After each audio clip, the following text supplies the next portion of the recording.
So I thought I'd give you a bit of a tour of my Alloyrun remix in Studio One.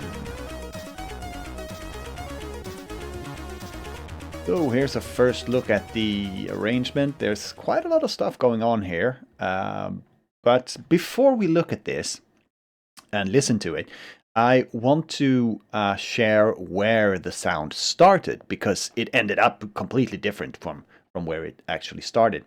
I was trying to recreate the sound of a track. Let's not name names because of content blocking. We can call it Hedge Slammer by Geeter Pabriel. I tried to recreate the sound, and I spent many hours on this. I'm not going to play it too much, but you all know what it sounds like. I'll play you a few seconds.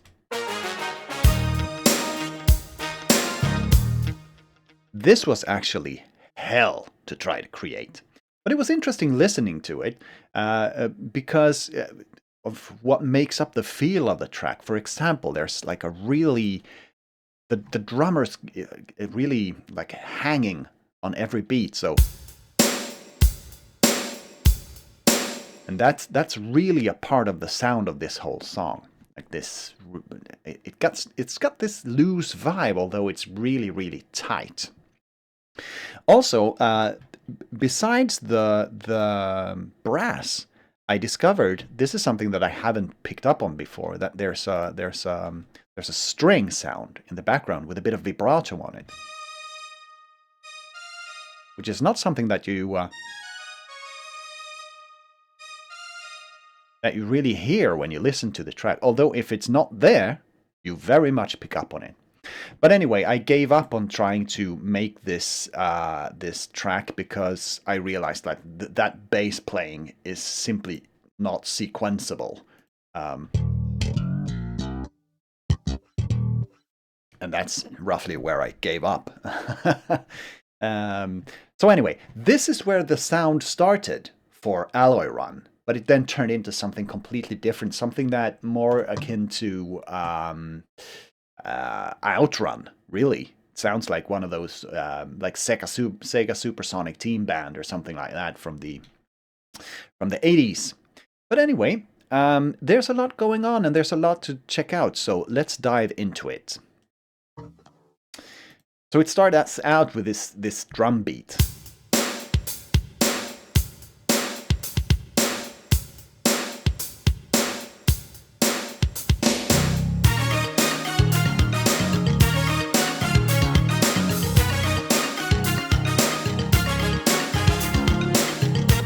Really hear that's the sledgehammer bass, really.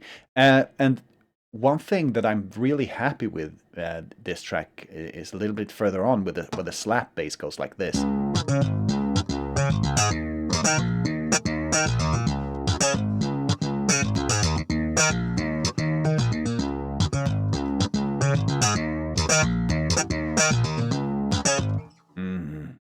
Lovely 80s slap bass. Anyway, so we can still see the heritage from Sledgehammer in the brass.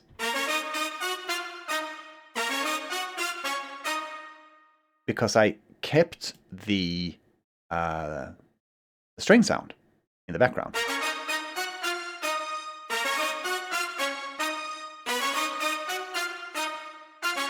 It's really quite noticeable when you remove it, but it's not really noticeable maybe if you don't know that it's there.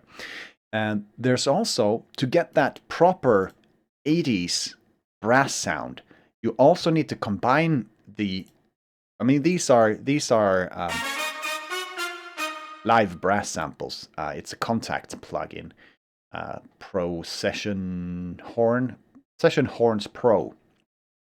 But to get that 80s sound, you also need a synthesized brass sound.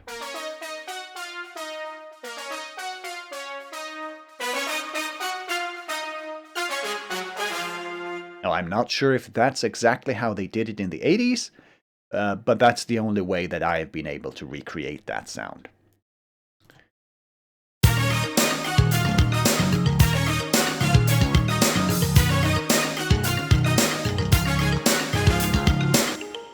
There's also these mallet instruments,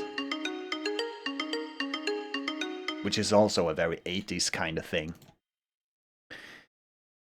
So, I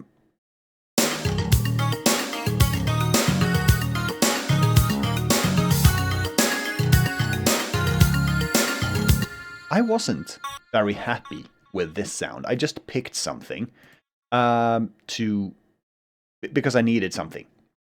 So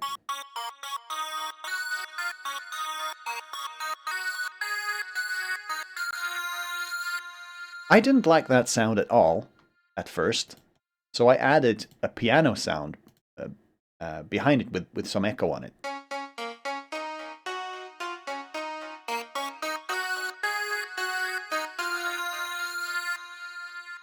And I actually thought it wasn't a good sound, and I still don't think it's a good sound the first time that the lead comes around. However, when it loops back to it on the second round, after this sort of break, it really does the trick.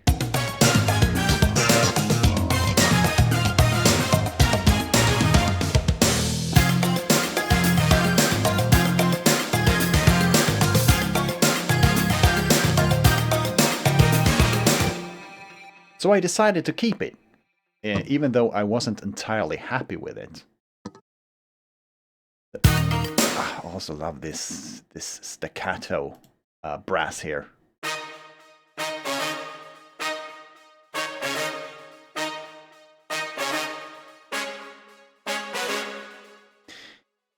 And this is also where, no wait, it's actually there as well. But I've got this, just this guitar in the background, doing this Stevie Nicks-y kind of thing. Kelly, can you handle this? Michelle, can you handle this? I don't think you can handle this. Woo! Well, anyway.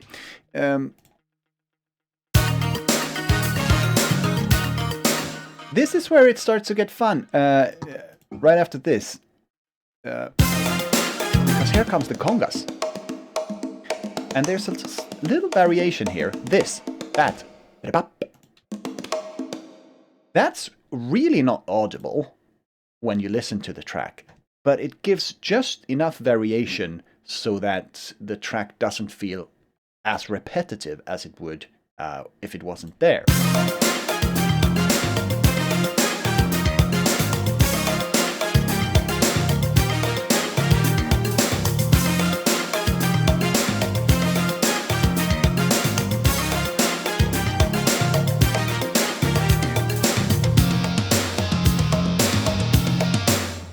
Here enters the distorted guitars.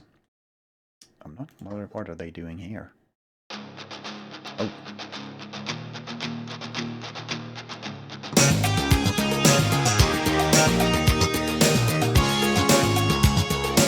Those are actually pretty heavy for being an 80s kind of track. Anyway, there's a lot going on rhythmically here. Let's take a look at just the rhythm stuff.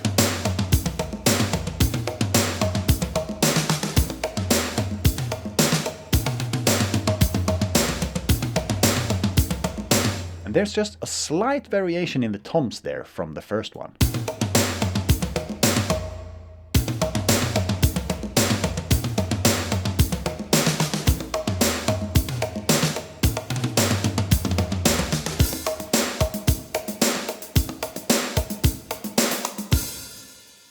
Then further on,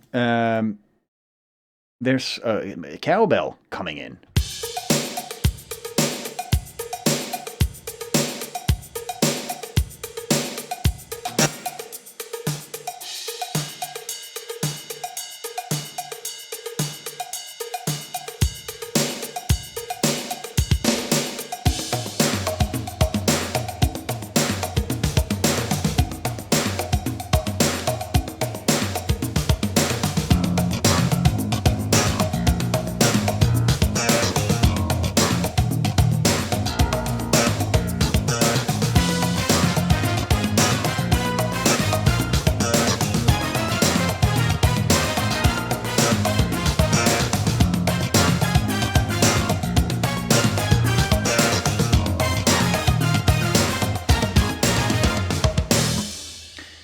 This little drum break here was an accident, that it turned out the way it did. I think it's actually a little bit offbeat. But it sounded so good that I kept it.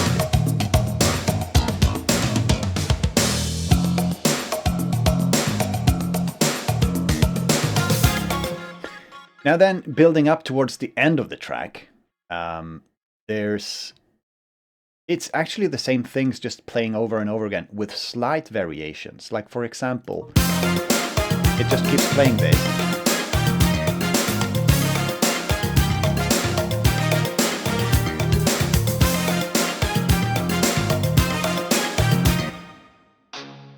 Oh, there. Something was missing.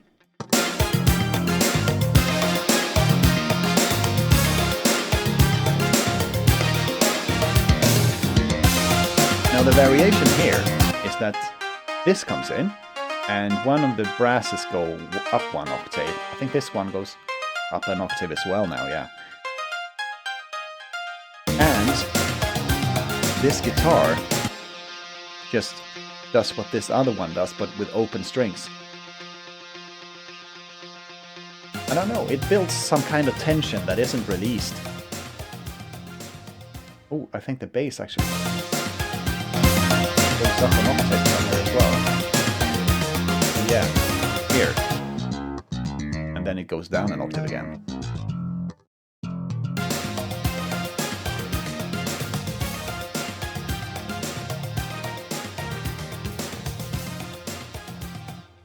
Anyway, let's take a look at what I've done with some of the tracks here. So this slap bass, I'm not sure exactly what I've done with it. It's just a... I've just EQ'd it a bit and put some neutron on it. Some preset. So the bass is from Sample Tank. Oh. Can't see which one it is. Pop slap bass. Okay. This one. And that already has the flanger effect on it. So I didn't do much with that one. I just picked a preset, like I usually do. Rely on presets. Perhaps the brass is more interesting. No, it's just pre-EQ, some reverb. There's actually nothing on it, but I think there's effects in the... Oh! This is actually a synth 1 sound. Odo brass. Synth 1 is such an excellent little plugin. I use it all the time. Apparently I've used it for the strings as well. Oh no, it wasn't synth 1. At some point I probably... Anyway.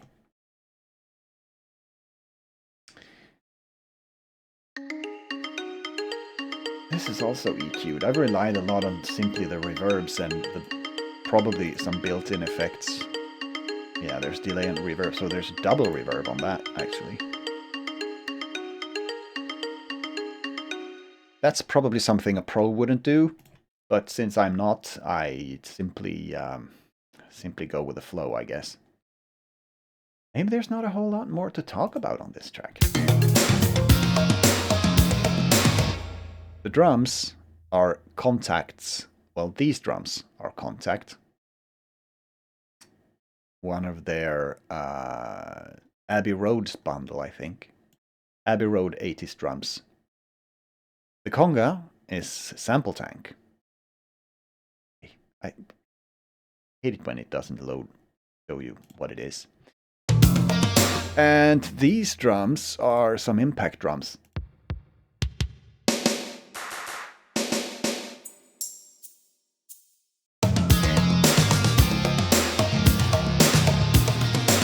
Pretty boring. And this one is the hi-hat is from Handy Drums. Because I really like the sounds of these hi-hats. So I use them sometimes on their own.